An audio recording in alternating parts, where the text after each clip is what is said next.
இல்லை தொடர்ந்து தாக்கப்படுறாங்கன்னு நீங்கள் சொல்கிறது நான் ஏற்கல. ஒரு திருத்தணி அந்த பசங்க போதையில் பண்ணிட்டாங்கன்னு.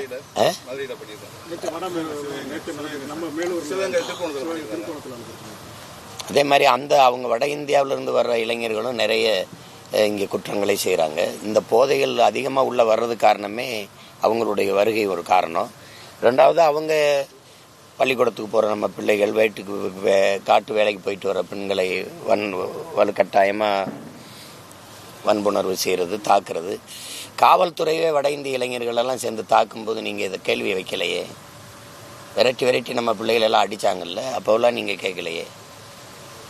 அதனால் நீங்கள் வன்முறையை நம்ம ஊக்கப்படுத்தலை, அது பிழை. அதை அரசு தடுத்து கண்டிக்கணும்.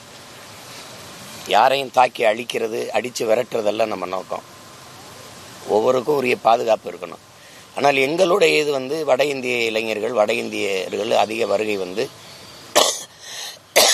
தமிழ் இனத்திற்கு ஏற்கனவே இது தாய் நிலத்திலே அரசியலும் அதிகாரம் இல்லாமல் அடிமையாக இருக்குது.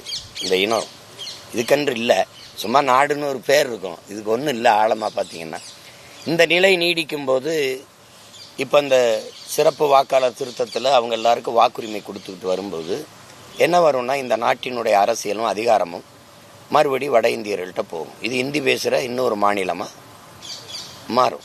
ஏற்கனவே எல்லா இடங்கள்லையும் இந்தி இருக்குது. எல்லா இடங்கள்லையும் சாதாரண பெட்டி கடை, காட்டு வேலை, தோட்ட வேலை எல்லா இடத்துலையுமே வட இந்தியர்கள் வந்துருச்சு.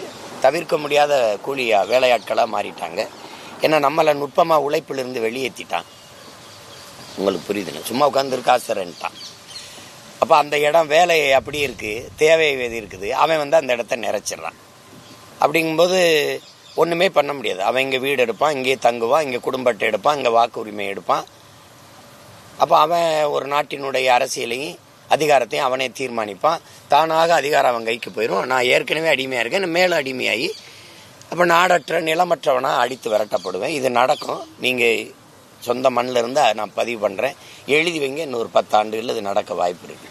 ஏன்னா இந்த திராவிட அதிகாரங்கள் அதை தடுக்காது. என் பிள்ளைகளுக்கு ஏன் அந்த வேலையை கொடுக்க முடியாதா? திறன் மேம்பாட்டு பயிற்சி கொடுத்து ஒரு அமைப்பை வச்சுக்கிட்டு, உங்களுக்கு என்ன டெக்ஸ்டைல் இண்டஸ்ட்ரியா, உங்களுக்கு எவ்வளோ பேர் வேணும், 100 பேரா, இந்தா நான் அனுப்புகிறேன். வயக்காட்டுக்கு வேலைக்கு ஆளா, இந்தா நான் அனுப்புகிறேன் அப்படின்னு அனுப்ப முடியாதா என்ன? கேரளாவில் 100 நாள் வேலை திட்டத்தை எப்படி பயன்படுத்துது கேரளா? நீங்கள் எப்படி பயன்படுத்துறீங்க? இப்போ 100 நாள் வேலை திட்டத்தில் வேலை பார்க்குறவங்களுக்கு சம்பளம் போட காசு வச்சுருக்கீங்களா? எங்கே கொண்டு நிறுத்துவீங்க என் நாட்டை? இந்தியா மாதிரி ஒரு வளர்கிற நாட்டில் சும்மா உட்காந்துரு சம்பளம் தரேன்னு சொல்கிற ஒரு நாட்டை எங்கேயா பார்த்துட்டு இருக்கீங்களா? 28 விழுக்காடு சோறு இல்லாமல் படுக்க போகிறான். பட்டினி குறியீட்டில் இருக்கிற நாட்டில் நம்ம நாடு முதன்மையான இடத்துல இருக்குது. அவ்வளோ பசி இருக்குது, அவ்வளோ ஏழ்மை இருக்குது. ஒரு நாட்டு மக்களின், ஒரு குடிகளினுடைய அறிவாற்றல், உடலாற்றல் இரண்டையும் உழைப்பில் ஈடுபடுத்தி உற்பத்தியை பெருக்கணும். அந்த நாடு தான் வாழும், வளரும். சும்மா உட்காந்துரு சம்பளம் தரேங்கிற நாடு ஓட்ட பறிக்கிற வேலை தானே இது. அதனால உழைக்கும் திறனற்று போயிட்டாங்க நம்ம பிள்ளைங்கள். ஏன்னா குடி, பொழுதுபோக்கு, கேளிக்கை, இலவசம், எல்லாமே இலவசம் வருது. அதனால அவன் வட இந்திய வருகை தவிர்க்க முடியாதது ஆயிடுது. இது பேராபத்து, அவ்வளோதான் சொல்ல முடியும்.